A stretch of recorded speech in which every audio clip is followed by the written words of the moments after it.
So these Democratic leaders are the most useless people on earth. If they're not all fired, the Democratic Party is out of its mind. So as the voters, you have to understand, those guys have a vested interest in protecting their own ass and protecting their money and their privilege and their status. You need to fire them. They're not gonna fire themselves. You think Chuck Schumer, Hakeem Jeffries, Kamala Harris, and all these people go, oh yeah, I got Jamie Harrison at DNC, oh yeah, I guess we were the problem. You think the Democratic consultant class that have been robbing you blind this entire time is gonna go, oh, I guess we were the problem. No, you have to fire them. So the next time that some son of a bitch on MSNBC or in the Democratic Party tells you, oh no, be a good boy and girl, be civil, and vote for Democratic leaders, they know what they're doing. Those are the same goddamn liars that told you that Joe Biden was totally fine, that he was young and he was dynamic behind the scenes, and it wasn't a problem at all. At that point, he was down 8 points nationally. He was getting slaughtered. He was down by 18 in Iowa, and I could go on and on. They've been lying to you the whole time. If you're on the left, you're a Democratic voter. Wakey, wakey. I need to wake you up out of the hypnosis that you're in, that Morning Joe and The View and all of mainstream media has put you in. They're lying to you. Why do you think they keep losing? All right, buckle up, because Cenk from the Young Turks just delivered a scorching rant that's basically saying to Democrat voters, it's time to wake the F up. Imagine a guy waving a megaphone trying to wake up the neighborhood, yelling, hey, Democratic voters, your leaders are more interested in saving their own asses than actually doing anything. According to Cenk, they're clinging to their privilege like a lifeboat, and he's here to say, time to push them overboard. So grab your popcorn, folks. This is going to be a hilarious ride through political drama, a few hard truths, and a whole lot of Cenk demanding some fresh ass served up in Washington. Let's get into it.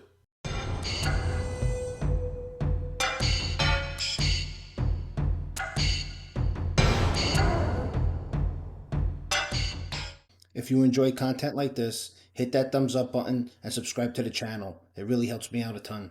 There's always a feeling at the end of an election when Democrats lose of like, well, I guess there was nothing we could have done. No, that's not remotely true. You could have actually run a real campaign.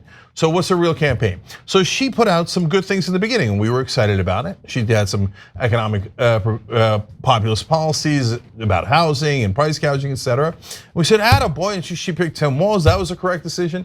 So at that point, she goes, Biden was way down, she skyrockets, takes a big lead, right? And at that point, she then turns around and goes and sends Mark Cuban all over CNBC to go, remember, I love business interests. All the CEOs are on my side. Dick Cheney's on my side. Liz Cheney's on my side. Every CEO's on my side. Oh my God, I love corporations. Don't worry, I'm not gonna do the price gouging plan. I'm not gonna do it at all. She's never gonna do the price gouging plan. They swear up and down on CNBC and all over cable news. Well, then she lost her lead. Why do you think you're getting the lead? Why do you think you lost the lead? No, they'll never figure it out. Never figure it out.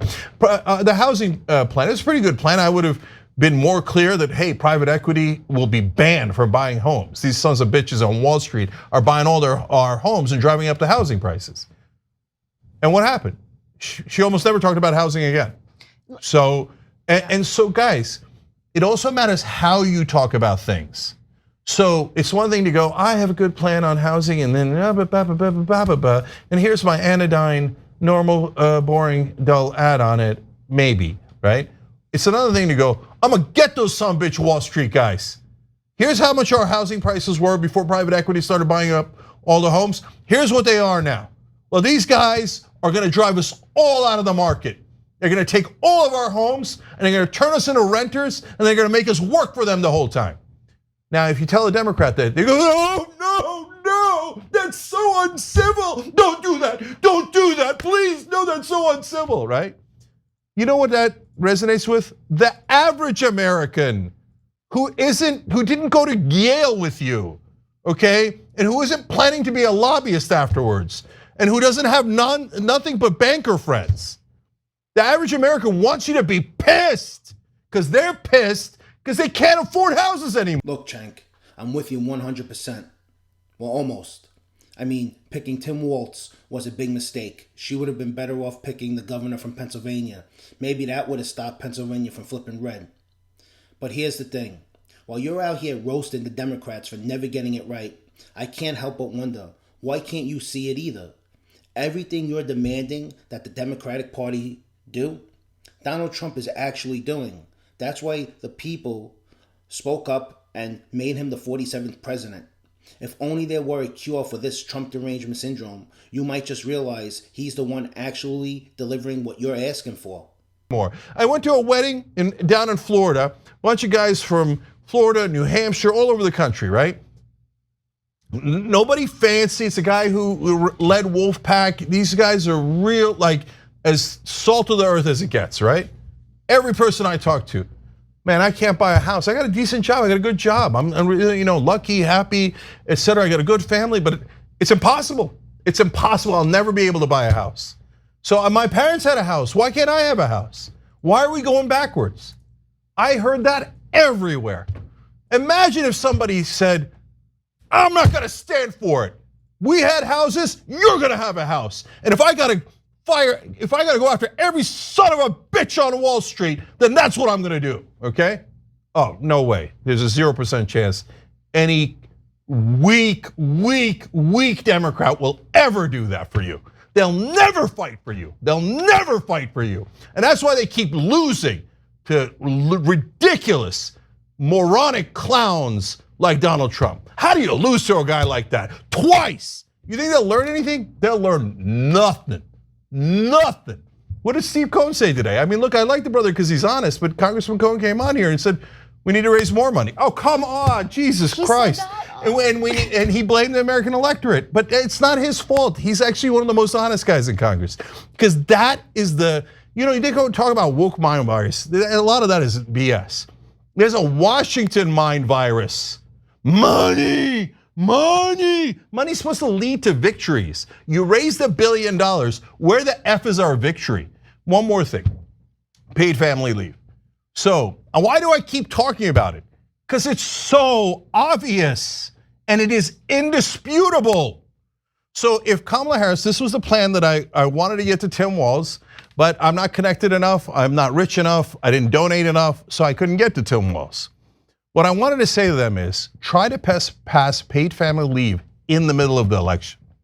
Again, they would have been like, oh, that's like 1% risk? No, that's so risky. No. Be civil, don't do anything. Play prevent defense. Who the hell told you you were winning? Why are you playing prevent defense? Because if you try to pass paid family leave in the middle of the race, okay, I get it, that's unconventional, right?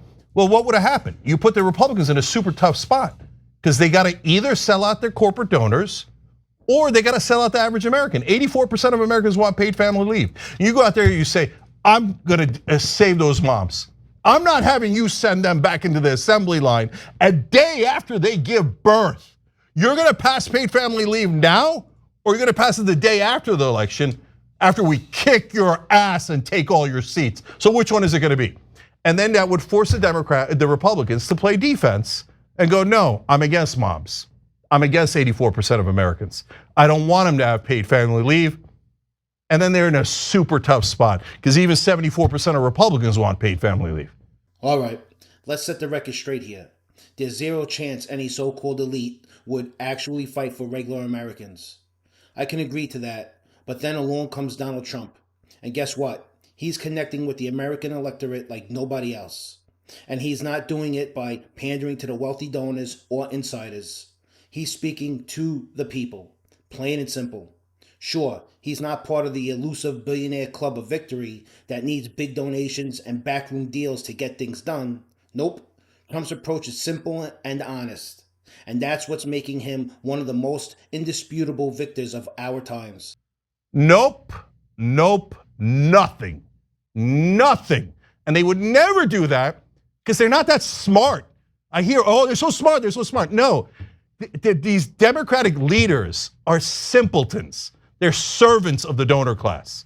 So they go in there like, oh, donor, give me money, please. And I made an ad. I'm Kamala Harris. I'm full of joy. Okay, well, what did that get you? And they say, oh, Jake, you're too angry. Too angry? What? You think, does Donald Trump look like he's kind? Does he look like he's in a good mood? I mean, no, people want some sort of reaction from their politicians. They want them to represent them, to fight for them. But that has never occurred to a Democrat outside of Bernie Sanders, and probably we never will. So look, I have no interest in listening to a single Democratic politician ever again. They can go kiss my ass, they can do whatever they want, and we never listen to them anyway, and they hate us because we're right and they're wrong. They're always wrong, and they hate us for being right, okay? So, but they're not gonna learn. You have to beat them in a primary, that's your only hope. And so if you say it's super hard to beat them in a primary because of the lying sons of bitches on mainstream media who will smear you to no end, who will fight harder against progressives and populists than Republicans or Donald Trump or anyone else, well, brothers and sisters, nobody said life was fair. So we gotta go fight that mainstream media. We gotta destroy that mainstream media that is filled with lies on top of lies about how the politicians are so honest and the donors have no control over policy. They have 100% control over policy. Everyone in mainstream media is a liar who goes, oh, well, here's a bill. Well, I'm not gonna talk about the donors at all. Oh, I think they're having an ideological debate. Oh, look at that. The donor class won the ideological debate again, but I won't call them the donor class. I won't tell you that it's corporate Republicans and corporate Democrats that are playing good cop and bad cop against you the entire time. So these Democratic leaders are the most useless people on earth. If they're not all fired, the Democratic Party is out of its mind. So as the voters, you have to understand, those guys have a vested interest in protecting their own ass and protecting their money and their privilege and their status. You need to fire them. They're not gonna fire themselves. You think Chuck Schumer, Hakeem Jeffries, Kamala Harris, and all these people go, oh yeah, I got Jamie Harrison at DNC, oh yeah, I guess we were the problem. You think the Democratic consultant class that had been robbing you blind this entire time is gonna go, oh, I guess we were the problem. No, you have to fire them. So the next time that some son of a bitch on MSNBC or in the Democratic Party tells you, oh no, be a good boy and girl, be civil, and vote for Democratic leaders, they know what they're doing. Those are the same goddamn liars that told you that Joe Biden was totally fine, that he was young and he was dynamic behind the scenes, and there wasn't a problem at all. At that point, he was down 8 points nationally. He was getting slaughtered. He was down by 18 in Iowa, and I could go on and on. They've been lying to you the whole time. If you're on the left, you're a Democratic voter. Wakey, wakey. I need to wake you up out of the hypnosis that you're in, that Morning Joe and The View and all of mainstream media has put you in. They're lying to you. Why do you think they keep losing?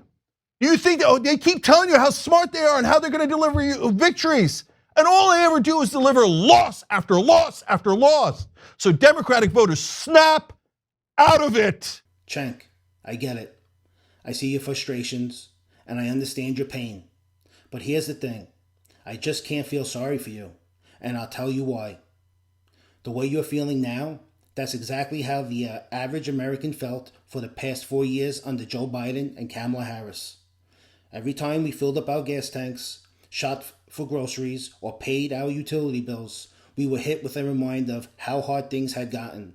We watched our savings shrink while trying to keep up with the rising costs, feeling the pressure that elites like you can't even imagine. While you may think you understand, the truth is you're far removed from the reality most of us face. So while you and the rest of the privileged elites sit comfortably, using the American people as pawns to push your agendas, we're the ones who have to deal with the consequences. And we don't wish this struggle on anyone, not even you. Because with all the resources and abundance in this country, no one should be forced to live in lack. But until you can step out of that bubble and see things from the average American's perspective, you'll never fully understand what these frustrations really feels like. Guys, don't forget to like and subscribe to the channel. Thanks for watching. These guys are obvious liars. Fire them all. Fire them all. And if you don't, okay, then keep losing to buffoons, to obvious con men like Donald Trump. Keep losing and losing and losing and never figuring it out. Here, I solved it for you. I figured it out. It's the goddamn corruption. All the stupid donor money, all it's ever done is lead to more losses. So if you don't fire them, you have no one to blame but yourself. Young Turks will be back.